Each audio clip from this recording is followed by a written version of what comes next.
Okay, now the story of Priest starts off with the character Priest, who is not a normal priest where he goes da and does a bunch of like, oh, your soul is cleansed, all that shit, get out of my face. He doesn't do that. He actually goes da, slice you in the face, now get out of my face, because he's a vampire killer and he's a badass. And yes, vampire killer, because this whole world is overrun with vampires, and he's pretty much not he's not really useful anymore because all the vampires are gone because of him and a whole bunch of other priests.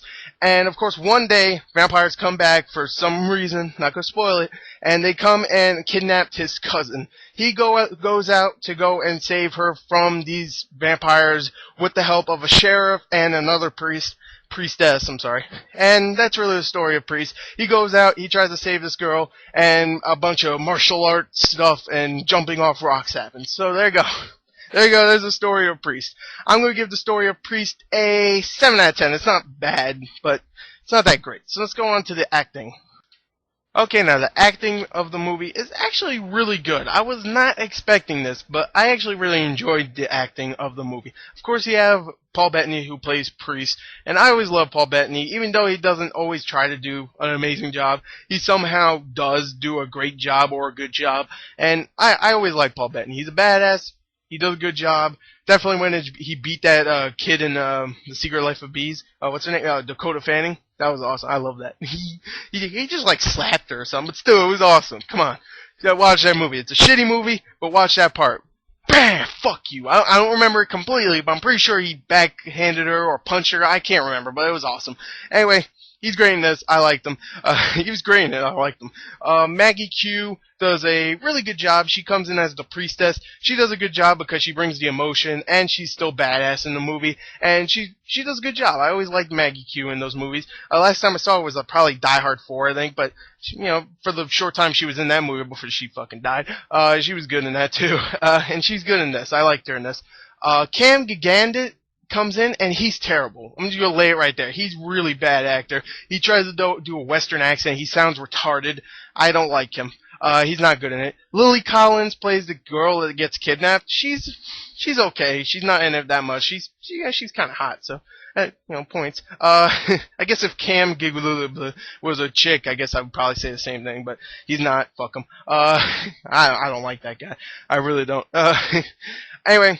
Everybody else does a decent job.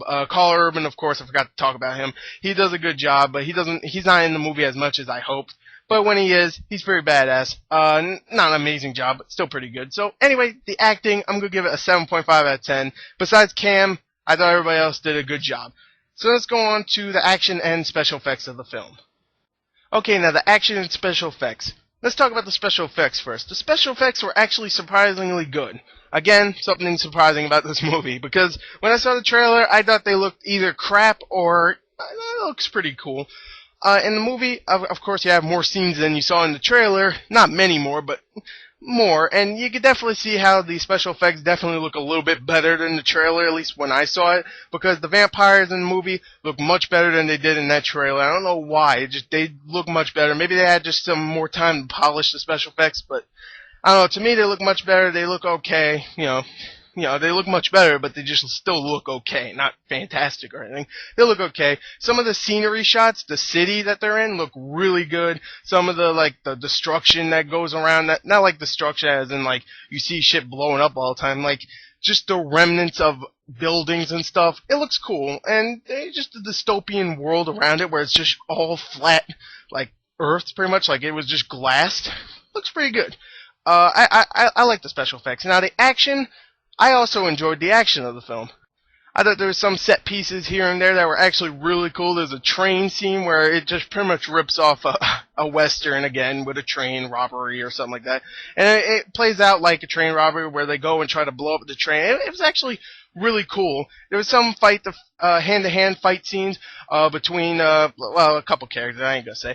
And they were pretty good. They go by a little quick, definitely when they're on the top of a train. That doesn't help. But, the action was very entertaining to watch. Not amazing, but it definitely didn't keep you. It kept you entertained. And I like the special effects and the action. I'm gonna give it a overall score of 7.5 out of 10. So let's go on to the entertainment of the film. Okay, now the entertainment of the film, I was thoroughly entertained with Priest. No surprise there. I'm one of those guys out there that is not like a hard ass about movies. I just go to movies to have fun, and if I had fun, then I'm gonna give it a good score. And I had fun with this movie, just like I had fun with all those other movies that have been getting really shitty reviews. I don't know why. Maybe it's just me. Maybe I'm retarded. I don't know. Maybe that's probably it. But I really had fun with this movie. I thought the action was cool. The acting, for the most part, was pretty decent. The story was interesting, not well told, but pretty interesting. How a priest could fight a vampire and all that stuff. It was fun. It wasn't that cheesy. I was expecting it to be really cheesy with the fight scenes, and parts were, but it was still entertaining to watch. I'm going to give it entertainment a 7.5 and an overall score of 29.5 out of a 40. I know, kind of confusing. If you round it off, it's a 30 out of 40. So let's just say it's a 30 out of 40 because it's rounded off. Anyway, there you go. 29.5 out of 40. I recommend a matinee for this film. Thank you and goodbye.